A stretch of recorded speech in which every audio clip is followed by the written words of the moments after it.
আমি যেসব শায়েকদের সাথে কথা বলতেছি দূরের থেকে, কিন্তু আমি চাচ্ছি যে আমরা যারা এতগুলি স্টুডেন্ট আছি কাউকে চিনি না। এক নম্বর, আমি আমার শায়েকের কাছে যাইতে পারতেছি না, তাদেরকে ধরতে পারতেছি না, একে অপরের সাথে পরিচিত হইতে পারতেছি না। এই পুরো ইয়ের উপর যে একটা গেট টুগেদার একটা প্রস্তাব করছিলাম, আমি লিখছিলাম এইটা যদি একটু দেখতেন। এটা ক্ষেত্রে আমাদেরকে ই করতে হবে, কন্ট্রিবিউট করলে আমরা করবো সবাই। সবাই যদি রাজি থাকে, আমার কিছু জাস্ট আমি চাচ্ছিলাম এই যে আমরা এই যে এতগুলো লোক আমাদের, এক একজন রিটায়ারমেন্ট, কত উচ্চকাঙ্ক্ষিত লোক, কত সম্মানিত লোক, অথচ আমি তাকে দেখি না, সামনাসামনি দেখি না। যাদের সাথে আমি ক্লাস করতেছি, যে সাহেবদের সাথে আমি করতেছি, তাদের দোয়া নিতে পারতেছি না, তাদেরকে আমি স্পর্শ করতে পারতেছি না।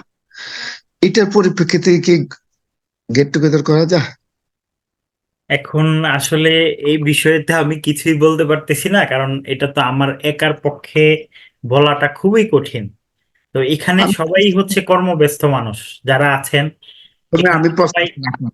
কর্মব্যস্ত মানুষ, সবাই কি সময় সুযোগ দিতে পারবে কিনা, বা অনেকে ঢাকার বাইরে আছে, কেউ ঢাকাতে আছে। মানে এটা তো একটা বিশাল যুদ্ধ হয়ে যাবে আর কি। কামরুজ্জামান ভাই, আমি বুঝতেছি না আসলে ঘটনাটা কিভাবে ঘটবে। হুজুর সহজ হয়ে যাবে ইনশাল্লাহ। ওনার প্রস্তাবকে আমরা স্বাগত জানাই। যদি আমাদের একটা নিয়ত থাকে, একটা টান থাকে।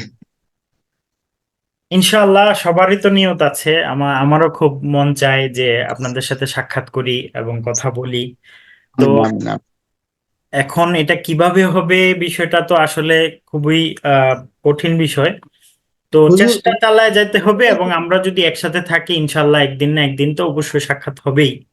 তো এটা আমি আপনাদের সবাইকে যদি সবাই রাজি থাকেন তো তামজিদ ভাইয়ের কাছে এটা উপস্থাপন করলে উনি এটা কিভাবে নেয় এবং কিভাবে আহ ব্যবস্থাপনা করতে পারে কিনা এই বিষয়টা নিয়ে আলাপ করা যেতে পারে আর কি। শুকরান কামরুজ্জামান ভাই, আপনার হচ্ছে আবেগ এবং ভালোবাসা অনেক বেশি, আমি বুঝতে পারছি। আল্লাহ তাআলা আপনার এই ভালোবাসাকে আল্লাহর জন্য কবুল করেন।